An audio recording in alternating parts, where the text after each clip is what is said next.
В Кыргызстане ввоз сахара и растительного масла освободили от НДС. Пациенты на гемодиализе провели митинг возле резиденции. К ним вышел президент.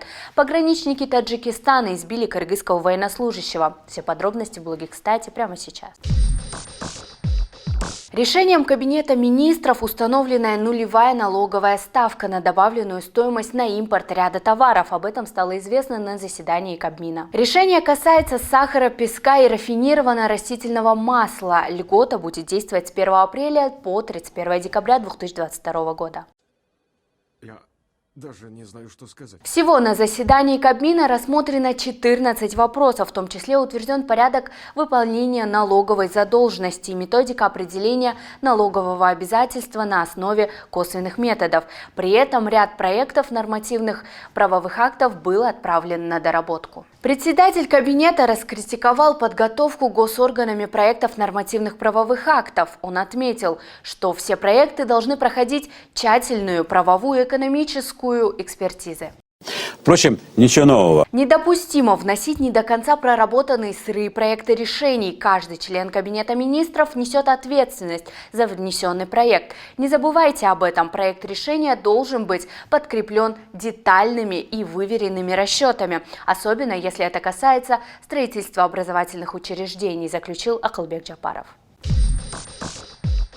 Пациенты, получающие гемодиализ, провели митинг возле резиденции. Об этом сообщили участники акции. По его словам, пациенты выступили против проведения тендера на услуги гемодиализа. По их словам, это приведет к коррупции и ухудшению представления услуг. Мы не товар, а живые люди, и у нас есть право выбора. Наши жизни не должны зависеть от тендера, отметили они. К митингующим вышел президент Садыр Джапаров. Как отметили пациенты, глава государства выслушал их, сказал, что даст задание своим помощникам и пообещал решить вопрос. Напомним, ранее депутат Дастан Бекешев внес в аппарат Джокурку Кенеша предложение исключить из закона о госзакупках услуги гемодиализа. Отмечается, что предложение внесено по просьбе больных с почечной недостаточностью. Они считают необходимым установить особый порядок закупок услуг гемодиализа, чтобы получать его без всяких задержек. Заебись. Четко. В настоящее время гемодиализ получает почти 2000 человек. Часть пациентов пользуется услугой в немецком центре по проекту ГЧП. Большая же часть по линии фонда обязательного медицинского страхования. За каждый проведенный сеанс гемодиализа фонд ОМС оплачивает организациям 4700 сомов, независимо от форм собственности.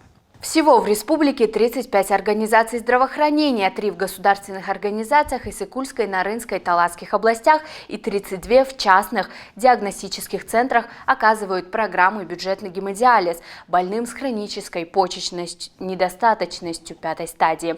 Пациенты имеют право выбирать любую из этих организаций самостоятельно. Военнослужащие погранвойск Таджикистана избили кыргызского пограничника. Об этом сообщили в погранслужбе Кыргызстана.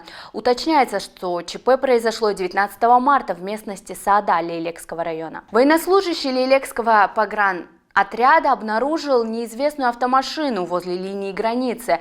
Пытаясь задержать автомашину, он перешел на участок, где несли службу пограничники Таджикистана. Таджикские пограничники задержали кыргызского военнослужащего. Незамедлительно состоялись переговоры между двумя погранпредставительствами обоих стран, по итогам которых военнослужащий погранслужбы Кыргызстана был передан кыргызской стороне. У него была разбита голова, имелись ссадины, окровавлена форма. Со слов военнослужащего, между ними и таджикскими пограничниками завязалась драка. Состояние здоровья военнослужащего оценивается как стабильное. Он проходит стационарное лечение. Проводится разбирательство по данному факту, сообщили в погранслужбе. На этом у нас все. Оставляйте свое мнение в комментариях. Это будет, как всегда, кстати.